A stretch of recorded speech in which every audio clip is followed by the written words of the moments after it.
the Torah offered to Israel. On the second day of the third month, Moses received word from Yahuwah to betake himself to Mount Sinai, for without this direct summons, he would not have gone there. This time, as at all times, when Yahuwah desired to speak with Moses, he twice called him by name. And after he had answered, "Here I am," Yahuwah's revelation to him followed. When Moses had been carried to Yahuwah in a cloud, which was always ready to bear him to Yahuwah and to restore him to men, Yahuwah said to him, "Go and acquaint the women of Israel with the principles of Judaism, and try with kindly words to persuade them to accept the Torah, but expound the full contents of the Torah to the men, and with them speak solemn words concerning it." There were several reasons for his going to the women first. Yahuwah said, "When I created the world, I gave my commandment concerning the forbidden fruit to Adam only, and not to his wife Eve. And this omission had the effect that she tempted Adam to sin. Hence it appears advisable that the women first hear my commandments, and the men will then follow their counsel."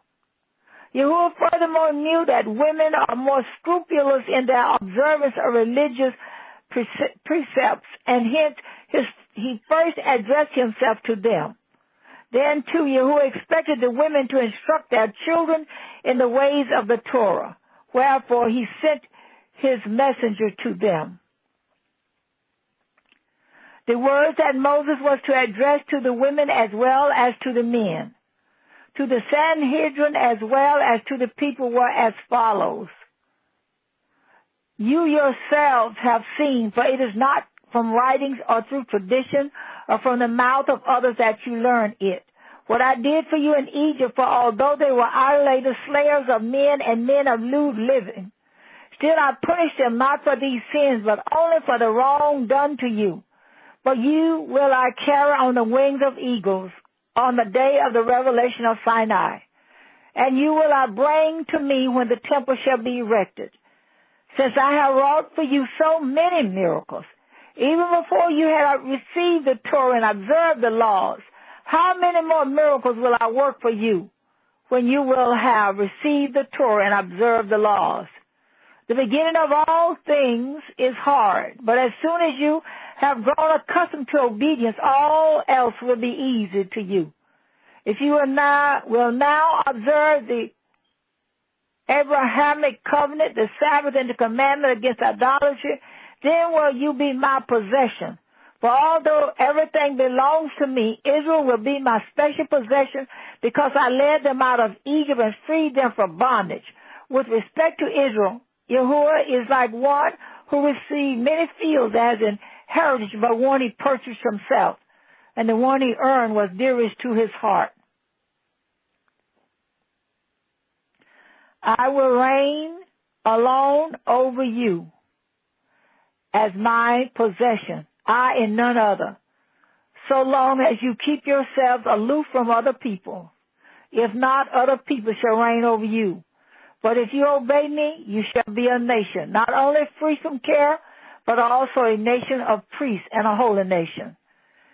If Israel had not sinned through worshiping the golden calf, there would be among them no caste of priests.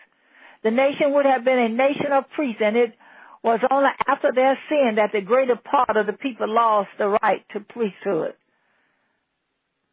Yahuwah now instructed Moses to transmit to the people his words, without adding to them or diminishing from them.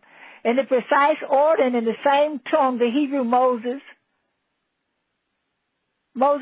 there hereupon took himself to the people to deliver his message, without first seeing his family. He first addressed the word of Yahuwah to the elders, for he never forgot the honor due to the elders. Then in simple and well-arranged form, he repeated it to all the people, including the women.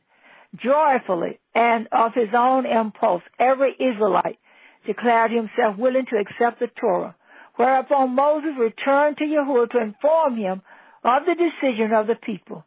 For although Yahuwah, being omniscient, had no need of hearing from Moses the answer of the people, still propriety demands that one who is sent on a message return to make a report of his success to him who sent him.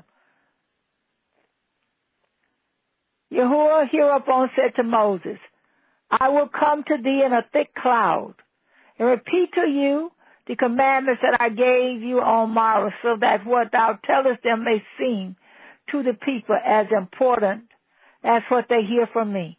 But not only in you shall they have faith, but also in the prophets and sages that will come after thee.